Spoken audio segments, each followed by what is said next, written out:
Hello, everyone. Get ready for NBA action live on 2K Sports. This is Kevin Harlan, joined by my partners Steve Kerr and Clark Kellogg. A battle in the Western Conference. This Houston crowd hoping to watch their Rockets come out on top. The Lakers beat them last time when these two teams met in Los Angeles. And what stands out from that game, Clark, is that they let a lot of points slip through their fingers at the free throw line. Yep, and I think some doubt started to creep in as well when they kept missing their foul shots. Guys seem to tighten up and start alligator arming those things. A look here at the Lakers starting group presented by State Farm. Kobe and Matt at the wings with Big Pau Gasol at the 4. Steve Blake is out there with Howard. And for the Rockets, Patterson plays down low with Ashik. Jeremy Lin is out there with Harden. And it's Parsons in at the 3 spot. Now here's Kobe.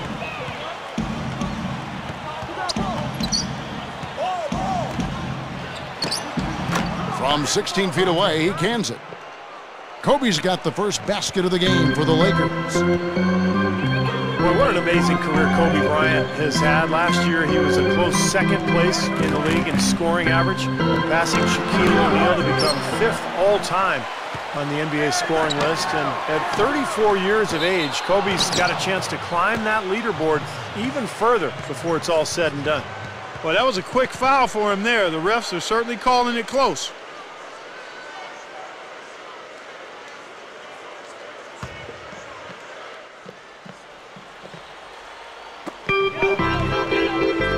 There's the pass to Patterson.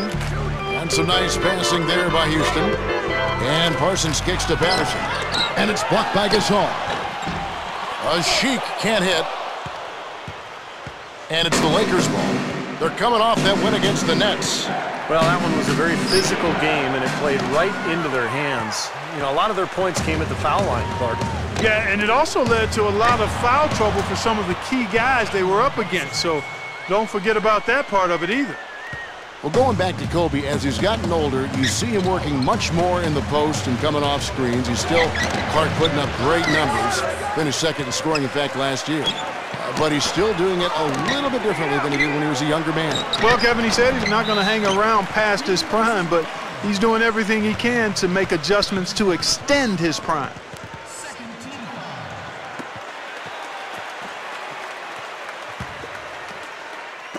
And the Rockets with possession here. And Parsons kicks to Lin. And the shot is good. You know, Kevin, they were a step late on their defensive rotation, and that helped them get right to the rim. You know, some folks would look at the Rockets last year and say maybe they overachieved given their lack of a true superstar, Kevin, but I disagree. I mean, they are a young team that has some depth, and they've got some talented players. I say keep an eye on the Rockets. 5 on the clock. And the Lakers with another miss. Rockets have gone 2 of 6 from the field.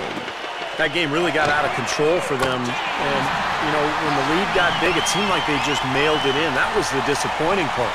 Yeah, it sure was. I mean, until their mindset improves, Steve, that's exactly what's going to happen to them against better teams in the league. Clark, with the Rockets, it's true. You know, they might have snuck up on some teams, but I agree. They have the talent to play well consistently. Yeah. Well coached, and Steve, I think, headed in the right direction. I agree, Kevin. I think they've done a nice job of amassing a lot of talent the last few years. But the question is, do the pieces fit? And where do they go from here? Ultimately, you have to make the puzzle work. And I think that's where Houston is right now, just still trying to figure it all out. And it's good. That's going to be important for this team to fight over the top of screens defensively. Yeah, you got to tag him and stay right close to him because with his touch, he doesn't need much space to get his shot off. It's Kobe Bryant on the wing. That's good. Well, he's got the special ability, Kevin, to make shots while being heavily guarded. And I don't know how he does it, but he figures out a way to get the ball in the basket, even under pressure. Boy, I love the purpose that he drives the basketball with. He gets into that lane with intentionality. Once he gets his mind made up to attack the rim, he's hard to stop. Well, Dwight Howard, a multi-year winner of the Defensive Player of the Year award. Just such a huge factor, literally and figuratively, at that end of the floor. Takes up a ton of space, and he's so rangy with his athleticism. Covers so much ground. Ball stolen. Dishes it to Lynn. And it's Houston with another. I'm not sure which was better, the fast break or the steal that got it started. I think it was the defense, Steve, quite honestly. I mean, the whole play isn't even possible if he doesn't make the steal. Talk about Howard's ability to cover ground. His size, Clark, has there ever been a player more athletic or even as athletic? Perhaps not when you factor in leaping ability, quickness, strength, all of those things. Others have him edged in one or two of those areas, but the total aggregate it's going to be hard to find anybody that surpasses Dwight. And the Rockets making a change here. Aldridge has checked in. The Lakers also changing it up. Jordan Hill, he's checked in for Howard. And Antoine Jamison is subbed in for Pau Gasol. There he goes again, that lower body root canal, clearing out space under the offensive glass. Yeah, that is an area he absolutely excels in. Dentistry or not. Does he need Novocaine for that? And the Lakers with some changes. Ebanks comes in for Meta World Peace. And Darius Morris subs in for Steve Blake. There's 53 seconds left here in the first quarter. Kobe kicks to Hill. Ebanks. Jamison, a screen. Now the feed to Ebanks. Shot, no good. And it's Houston the other way. Harden outside. Here's Lynn. Here's Patterson. That is good. Textbook offensive rebounding right there. I love that. Those putbacks are buckets any team loves to get. He dishes it to Ebanks.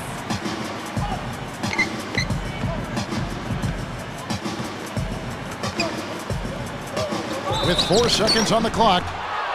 And so he earns a trip to the line. Officials saw the contact and he'll shoot two.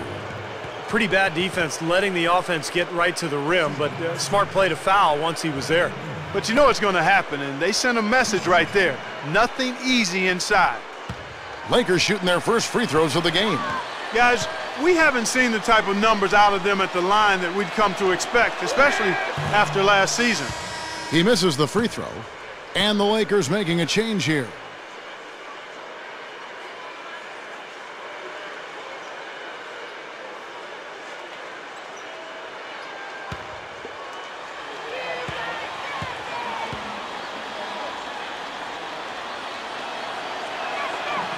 And he's good on the second. Here's Lynn. The three from Harden, and that's not going to go.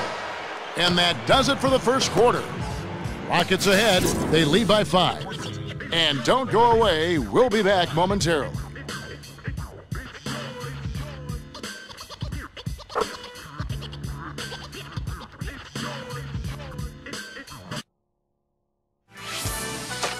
NBA action charges ahead. Dwight Howard and the Los Angeles Lakers take on Rudy Gay and the Memphis Grizzlies this Friday, 11 Eastern, 8 Pacific.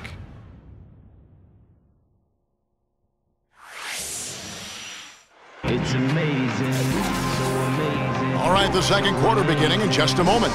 Let's quickly break down the game we've seen so far from the Rockets, guys. And the difference to this point has been defense. This club has really gotten after it, and that's what's gotten them this lead. Well, there's nothing that's gone up that hasn't been contested so far. Marcus Morris is out there with Carlos Delfino. Then it's Harden. Then it's Omar Ashik. And it's Douglas in at the 1. So that's who's on the floor for the Rockets. Delfino, good. Delfino's got the opening field goal of the second quarter for the Rockets. You know, the Lakers didn't really have the bite on defense they once had last season, Kevin. It showed up in their inability to create turnovers. They were at the bottom of the league in terms of steals. And a chance here to catch up with the fourth member of our crew, Doris Burke. Hi, Doris.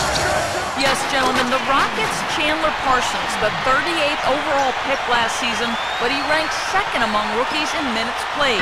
Coach Kevin McHale said, Chandler's just one of those guys who gets it. He's a high-energy guy. He can stay in front of people. He understands angles. Just a very bright player with a really good basketball IQ. Kevin, you can't have enough of those types of players. He's really done a great job there.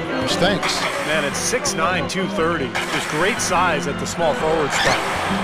Harden's shot is good. Yeah, Clark, the Lakers dead last in steals, as you said.